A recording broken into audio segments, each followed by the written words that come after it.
la invitación. Estamos muy contentos. No me siento con ímpetu ante la avasallante poesía que nos precedió. Estoy un poco amilanado ante esa expresión tan fuerte. Sin embargo, voy a tratar de decirles algo. Un poema,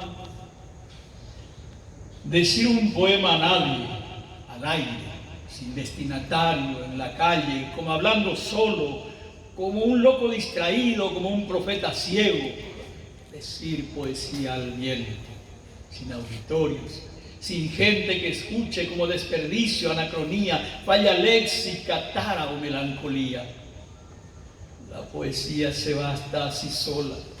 Es egoísta, exclusiva, elitista, dirá el esteta. O exigirá el compromiso, la protesta colectiva, el mitin, la barricada, la rebeldía, dirán otras.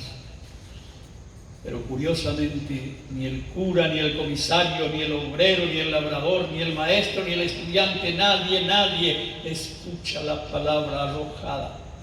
Nadie entiende la sonora diatriba, la caricia imperceptible del verso, la cándida prosodia de la pausa. Quizá subir a un banco de plaza a los días de bolsas y finanzas y gritar poesía para nadie sea el modo de matar la peste del silencio. O quizá, poeta del delirio, sea mejor quemarse el alma, arder en la pira de la gélida mudez como esperpento en fiesta, por un precio, por un digital silencio.